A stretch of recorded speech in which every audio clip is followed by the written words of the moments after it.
வணக்கம். இன்னைக்கு நம்ம செய்ய போறது செட்டிநாடு வெள்ளை பணியாரம்.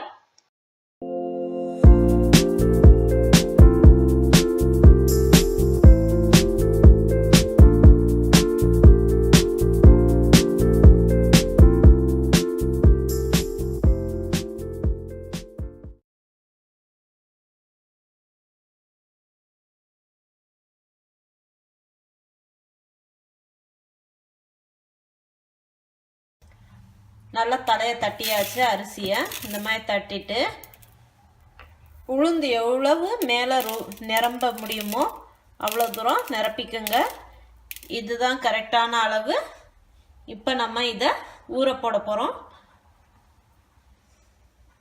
நம்ம இப்போ எடுத்துருக்க அரிசியை உளுந்தையும் நம்ம 2 மணி நேரம் நிரம்ப தண்ணி ஊற்றி ஊற வச்சுருங்க.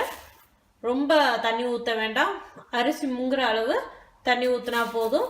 2 மணி நேரம் கழித்து கிரைண்டரில் இல்லாட்டி மிக்சியில் நைஸாக நீங்கள் அரைச்சி எடுத்துக்குங்க. ரொம்ப கெட்டியாக வேணாம். தோசை மாவு இருக்கிற பக்குவத்தில் அரைச்சி எடுத்தால் போதும். மாவை நைஸாக அரைச்சாச்சுங்க. நான் அரைக்கும் போதே உப்பு சேர்த்துட்டேன். இந்த மாதிரி தோசை மாவு பக்குவத்தில் இருக்கணும். வாங்க இப்போ பணியாரம் செய்யலாம். எண்ணெய் சூடாயிட்ருக்குங்க. எப்பயுமே வெள்ளை பணியாரம் சுடும்போது மீடியம் ஃப்ளேமில் வச்சுக்கோங்க. பெரிய ஃப்ளேம் வேண்டாம். ஏன்னா பெரிய ஃப்ளேமில் நம்ம பணியாரம் செஞ்சால் அது கொஞ்ச நேரத்தில் ஹார்டாயிரும். ஸோ மீடியம் ஃப்ளேமில் தான் நம்ம செய்யணும். எண்ணெய் காஞ்சிச்சு. வாங்க பணியாரம் விடலாம். இப்படி ஒரு கரண்டி மாவை மட்டும் லைட்டாக விடுங்க. நம்ம விடுற பணியாரம் எண்ணெயில் விட்டவுடனே மேலே எலும்பி வரணும்.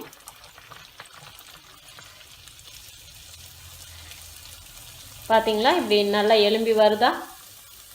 எலும்பி வந்த உடனே நம்ம திருப்பி போட்டுடணும். ஏன்னா ரொம்ப நேரம் வேக விட்டால் ஹார்டாயிரும். இப்போ திருப்பி போட்டுடலாம். பார்த்தீங்களா பின்னாடி எப்படி உப்பி வந்திருக்குன்னு. உடனே எடுத்துடணும். ரொம்ப நேரம் வேக விடாதீங்க.